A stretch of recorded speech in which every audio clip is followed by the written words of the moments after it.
Hello everyone and welcome back to the channel. In this video, I'm extremely excited to show you how I set up my malware development lab. I've always been fascinated by malware development, and the intricacies of bypassing endpoint protection solutions is absolutely captivating. We will not be bypassing any endpoint protection solutions in this video. However, this is just getting started. In this walkthrough, I will show you how exactly I set up my virtual machines, my top techniques and must-have tools for the process. With that, let's get started. So here I am in my virtual machine. This is a Windows 10 virtual machine and I have a Kali Linux virtual machine here. The Windows 10 virtual machine was installed using an ISO downloaded from the Microsoft website. You can get the ISO by looking for Windows 10 evaluation on Bing or Google, then going to the Windows 10 Enterprise website, and from here clicking the download the ISO button to get to this page where you can enter your details and download the ISO. That ISO can be used to install your virtual machine. Now I'm using VMware Workstation, but you are free to use whatever virtualization software you want. In order to facilitate the people who are using VirtualBox, I have used two separate virtual machines, one Kali Linux and one Windows 10. Now I could have easily done this setup using WSL2, but since VirtualBox does not support WSL2, I have stuck with two virtual machines. Now, why the Kali Linux virtual machine? This is because I'm going to be using MinGW for compilation, and I will also use some of the other tools on the Kali Linux virtual machine like Metasploit and MSF Venom to generate payloads. Now let's start off with setting up our tools on the Kali Linux virtual machine. I will go to my terminal and run the first command.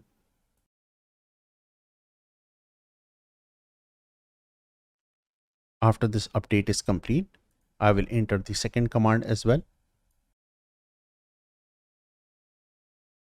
And I will let this installation continue. Let us now install our tools and continue our setup on Windows 10. So I've done this. I have shown this as well. Now we need to disable Defender via gpedit. The way to do this is quite simple. We go to here, we go to manage settings, turn off all these toggles.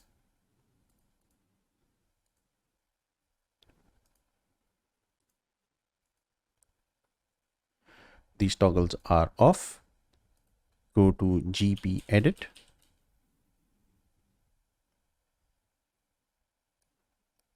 In gpedit, go to administrative tools, Windows components, Microsoft Defender AV. Let's go step by step. Client interface, we want to suppress all notifications, enable, apply, OK. Then go back. Device control, there is nothing here. Exclusions, we don't want any exclusions. Maps, nothing here. Defender exploit guard, nothing here. MP engine, nothing here. Network inspection, nope. Real-time protection, turn off real-time protection. Enabled, apply, yes. Turn off, disable behavior monitoring. Scan all download files, disabled. Monitor file and program activity, disabled.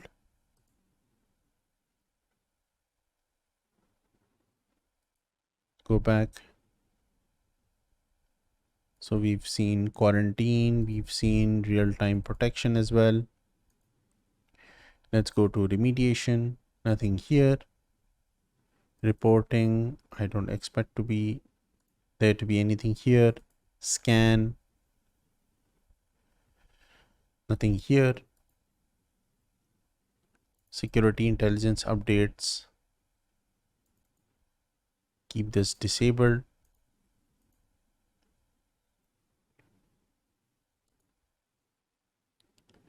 Threats, nothing here. Turn off Defender AV, enabled.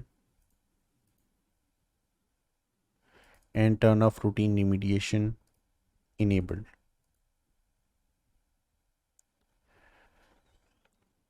All right, so this is fine.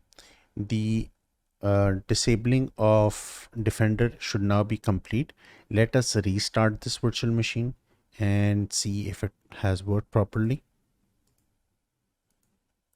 In the meantime, I'll check in on the Kali Linux virtual machine. All right, so the setup here has completed. The next thing that I need to do on the Kali Linux virtual machine is to basically set up shares. And for this shares, I will be using this website. So the steps that are there are here. Let me just increase the font size.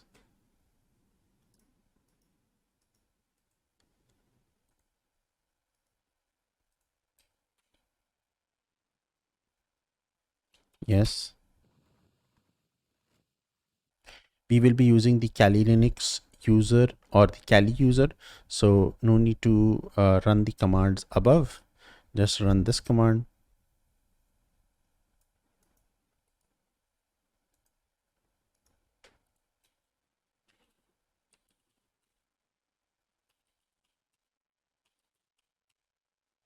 All right, so that is done. The shared directory will be created here. mkdir shared, cd shared, mkdir developer. So this is going to be the directory that we will enable shares on. We will now open up this file to configure our shares. Let's first take a backup of this file. Now copy this again.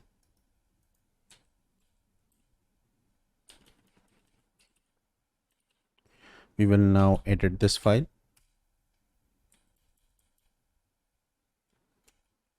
And in the editing of this file, we want to add these things.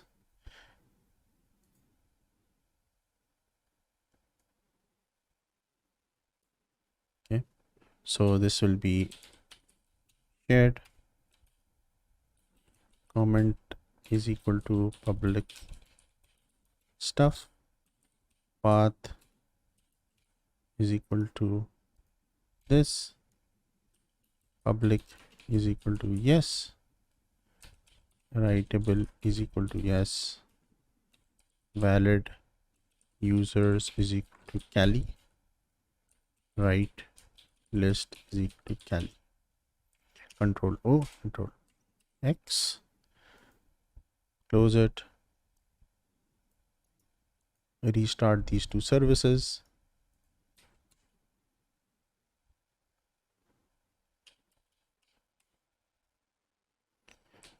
And NMBD service as well.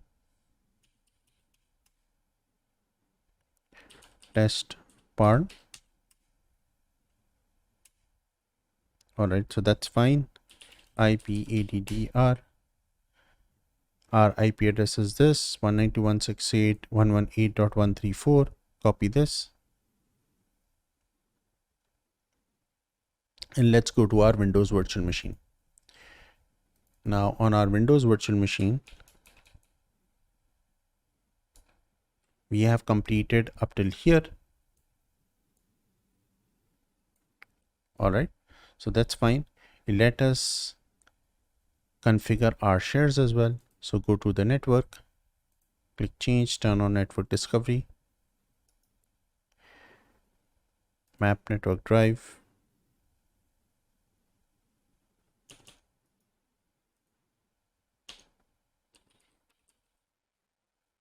connect using different credentials, Kali. All right, so the shares are also enabled and we've mapped the drive and say Kali dev. All right, so some of these things are now completed. Now we'll have to run this command.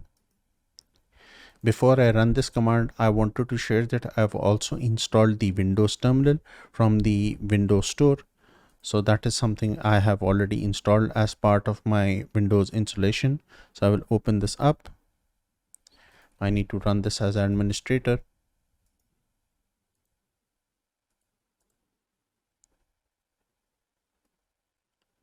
Okay, run this command.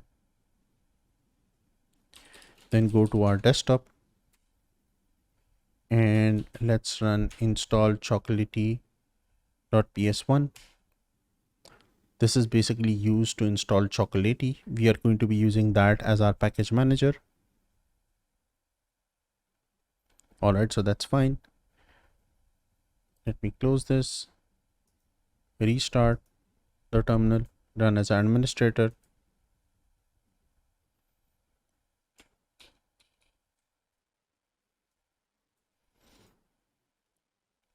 We've done this. Let's install x64dbg.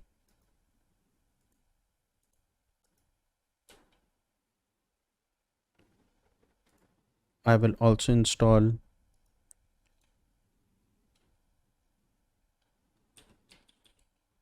.7-zip.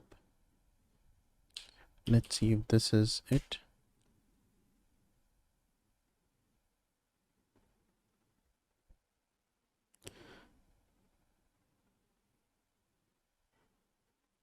It's A here. 7-zip is also installed. Let's install putty.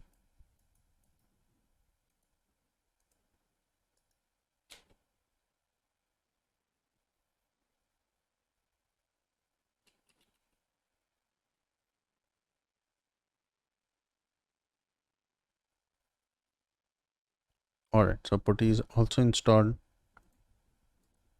x64dbg is also installed. We've already set up shares. Next up, we need to install Visual Studio Code and Python. We won't be using Python on our Windows system, but I just want to show you what are some of the things that I keep here. I had, before I set up this lab, I had copied these two installations downloaded from their respectable websites in the tools folder. These are the two ticks that I add.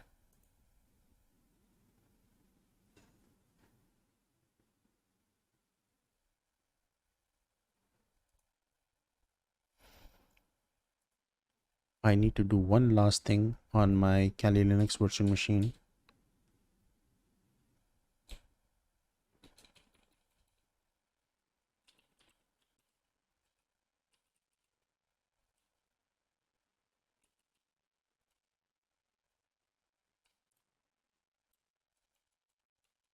I need to just start and enable SSH. All right, so that's fine. And let me also do this for these.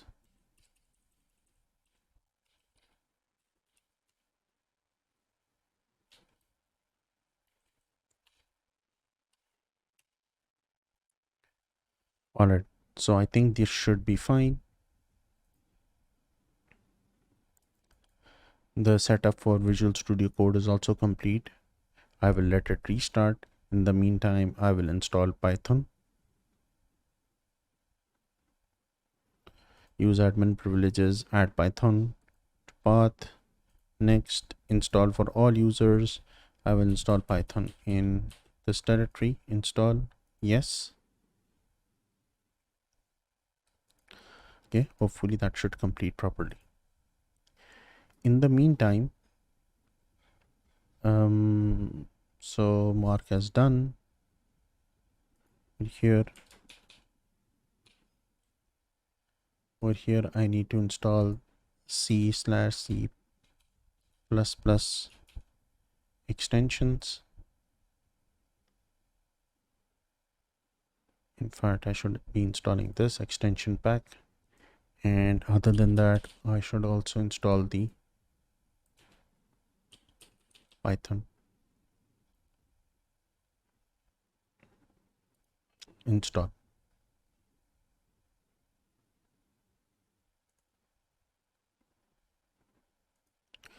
Right, so let's just mark these things as done.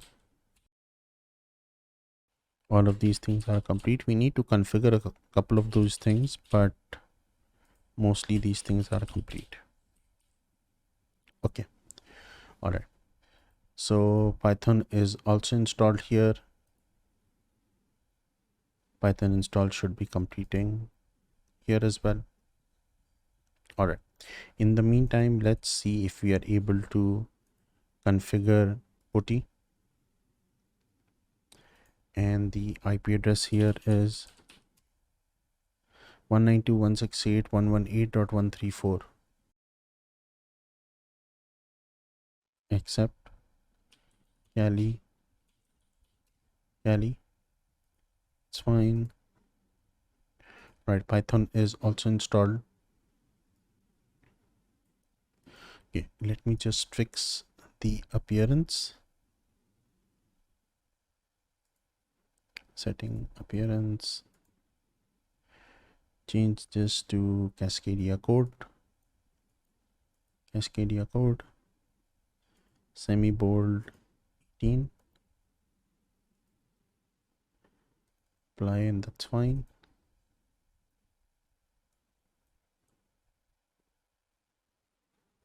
Okay, let's go to our shared folder and developer folder. Right, that's fine.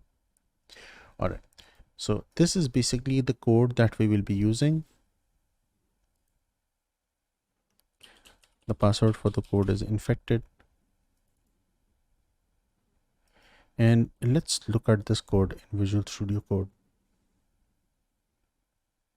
Okay, let's start off with our source.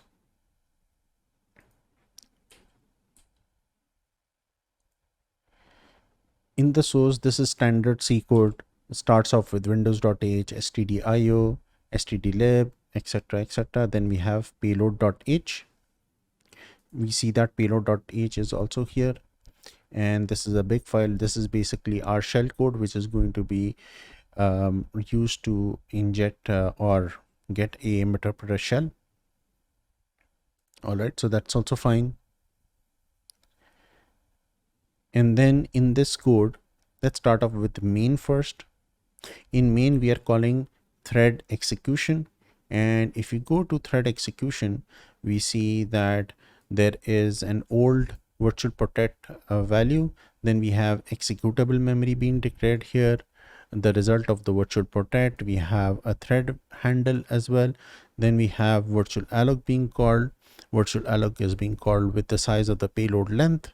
The payload length is defined here. I will show you how to generate this payload.h file. All right, then we have the memory location of the executable memory being printed from the payload variable. The executable memory is being filled via RTL memory copy. Then we have virtual protect. Virtual protect is basically used to change the permission of this allocated memory from page read write to page execute read. And then from there we create a thread. The thread is created on the execution or executable memory, and we should hopefully get our shell. All right, now let's start from the very basic thing. Let's use MSF Venom to generate a shell code for us. I will be using the calc shell code file just to cheat for a bit. I will look at it like this basically. Okay, MSF Venom -p Windows/x64/exec cmd is equal to calc.exe exit func is equal to thread -a x64 -fc -v payload. Before I execute this, I will explain this command to you as well. So basically MSF Venom is the utility used to generate the shell code. -p indicates the payload. The payload that I want is to allow an execution of a command on Windows. The command that I want to execute is calc.exe. So what will happen is that sort of like a run calc here, the same thing is going to be executed through this shellcode. So the command will be calc.exe. Exit func is equal to thread, which means that if I inject this code somewhere and I close the calc, it will not exit the application, it will basically kill the thread. Minus a x64 indicates that this is the architecture that I want a 64-bit shellcode. Minus fc is going to be the format of the shellcode, it's going to give it to me in C format, and minus v is the variable name that I want, so that is going to be payload. Right, so that's fine. Let's hit enter. So we have a payload size of 276 and we have this payload variable. Let me copy this payload variable and go to our payload.h. I will basically delete this whole payload variable and copy our generated payload. Put here 276, which was the shellcode size. That's fine. And the code is configured properly. Now, how do I compile this code? I compile this code using makefile. Okay, in this makefile, I have put here some tutorials on what are the different flags that I used over here, and there is a good Stack Overflow page as well on how to create tiny PE files, which also talks about some of these parameters. All right. So what is going to happen here is that when the makefile is going to be executed, this part is going to be executed. The all part is basically execute the x64 part, and the x64 part will basically print compiling executable on the screen. Then it will say that use gcc x64. So anything inside dollar and brackets is a variable. So gcc x64 is a variable which is defined up here, which says that this is basically the path of the compiler. And it says star.c, which means that is going to look for any C file in this folder, which will be source.c. Minus o, output is going to be a variable which is going to be asked or inputted by the user. I will show you how I do this. C flags are here. These are the C flags that I will be using, and then I include the ntdll. Now let's see this in action. Let me close this and let me cut this and put it on my shared drive.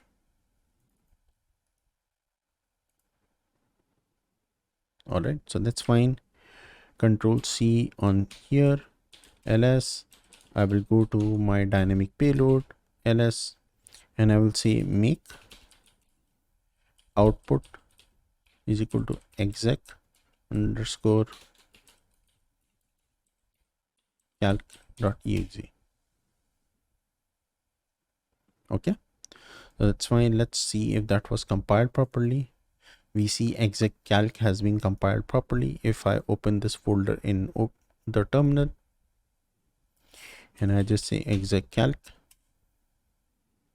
calculator is executed.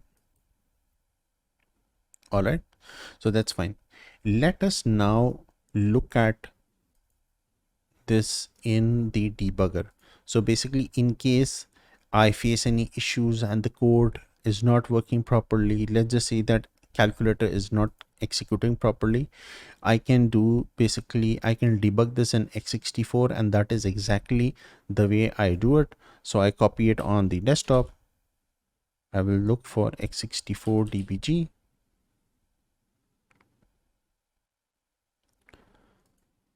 So I can't find it here. Let's go to C.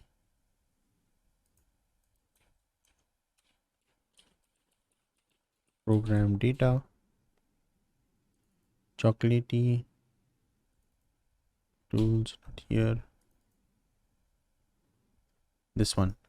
I need to run this x96 dbg as administrator. It would say, do you want to register shell extensions? Yes. Shortcuts? Yes. Database icons? Yes. Press OK. Now we have these two on the desktop. All right, so let me first minimize this and close this.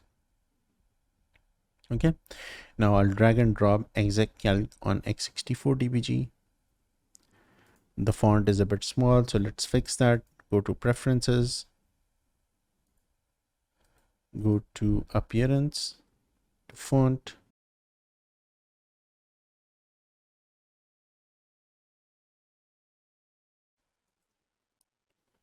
Okay, so everything is fine there. Here, all right. And now this is executing exec calc, and the first time that that x64dbg starts the installation of any executable, it will start off with the nttll loader. We'll press play here. Now it will go to the thread local storage callback 1. If I press play again, it will take me to thread callback storage 2, thread local storage callback 2. And if I press play here again, this is basically the main code. Now before we hit our code where we have exactly written our code, the main basically body of the code. So let me show you.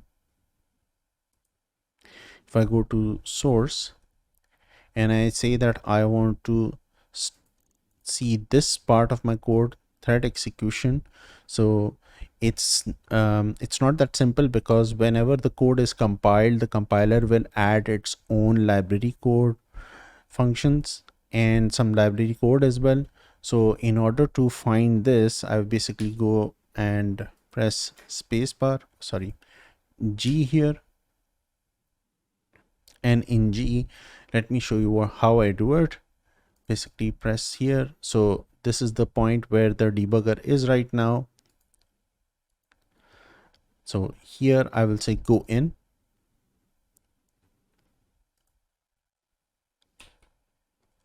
and press G again. But let me go again inside. Now, okay. Now we have to look for our main code. I will show you how to find it. Basically keep on going down,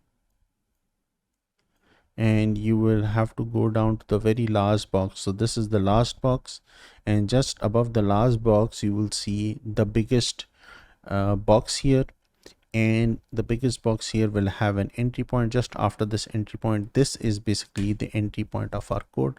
If I press play again, the debugger has hit this breakpoint. I can press G, go inside this code.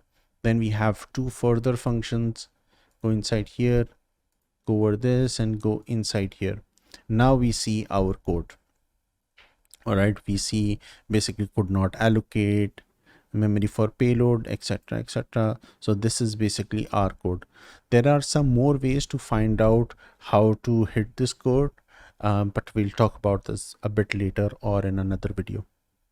Okay, now let's go over this code. And first time we have a call to virtual alloc.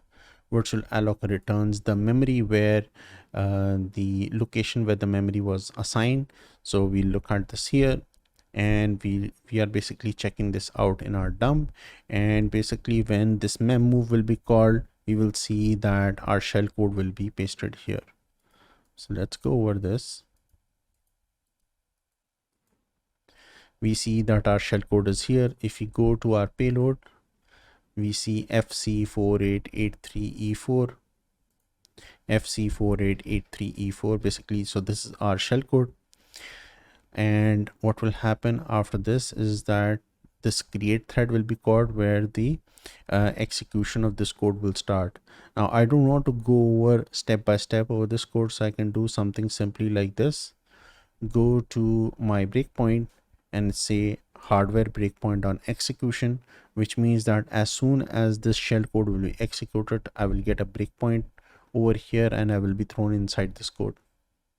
So press play, and you will see that as soon as this code started executing FC48, all right, I'm now here, and I can see basically track the execution of my shell code. I will just press play here, and we should see the calculator open. All right, now that's fine. basically in order to solve the pop-up, what I need to do is I need to go to the properties.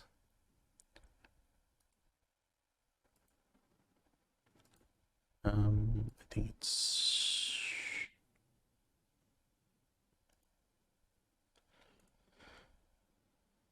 let me go to properties again. Properties, advanced, none as administrator. Properties, advanced, none as administrator.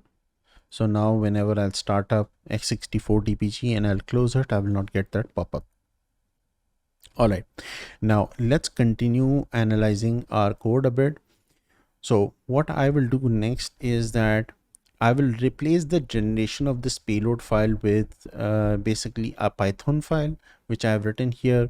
What is happening in this Python code is, let's start off from the main part. Basically, I call this function called generate shellcode.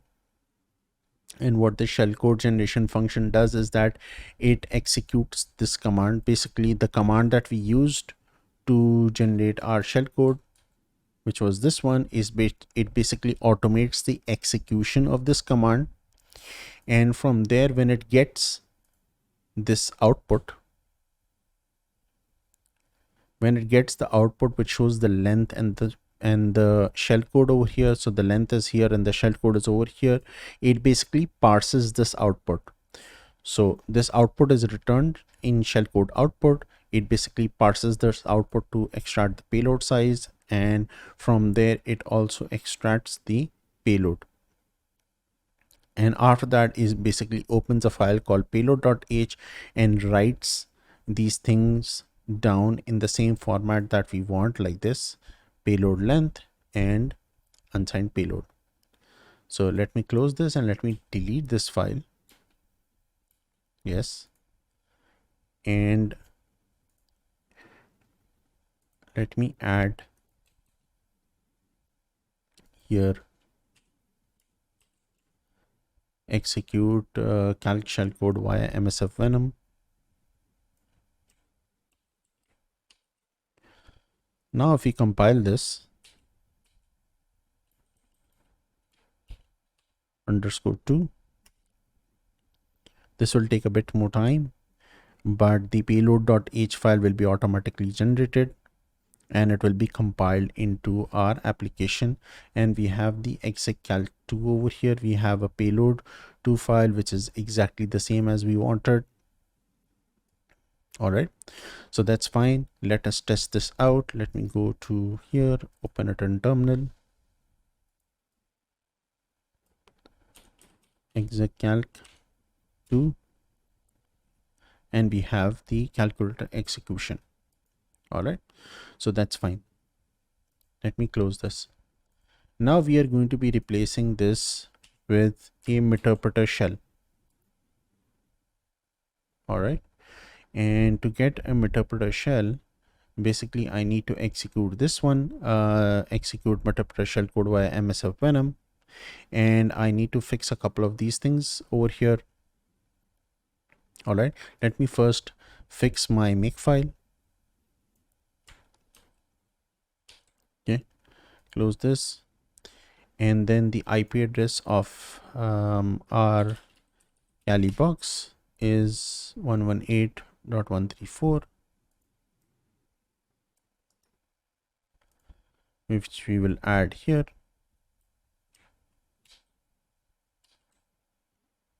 Okay, so that's fine.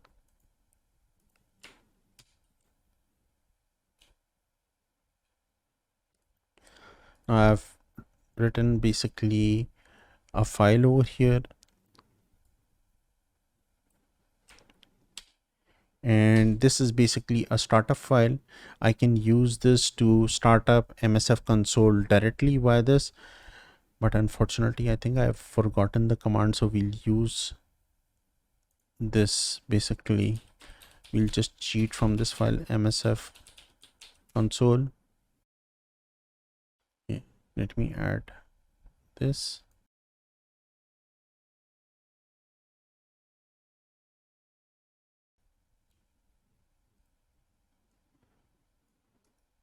exit on session false, and basically run -j. Okay, the TCP handler has started, and I've added this shellcode file into our make file as well. Now let's basically generate our shellcode, duplicate session, Cali,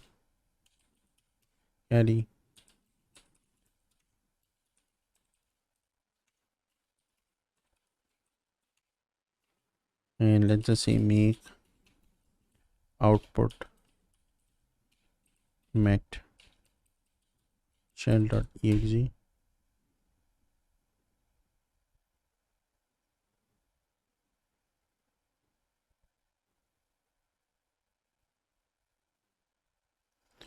All right, so I think there is some sort of an error over here. I think there is one extra space here.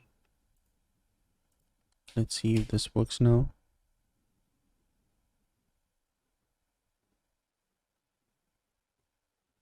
Okay, so that space was the issue. Once I've removed the space, this is fine. And we can see that met shell has been created over here. Let me go back to the folder. Let me execute met shell, and let's keep our metasploit open here as well. So met shell, we see that it is starting to send the shellcode, and we have a command session open. We can say sessions -i, and we have a session open, and I can basically interact with this session. It is basically open there. I can just say dir ip-config. All right, so now we have a proper working shell, and basically we can now use some other tools to generate some sort of a shell and see what happens over here. The main goal of setting up this kind of a malware lab is not to create tools to exploit other systems, but it is to test out different tools in a safe environment and to connect sort of an EDR or security solution to this lab to see what kind of output we see. That brings us to the end of this video. Thank you very much for your time.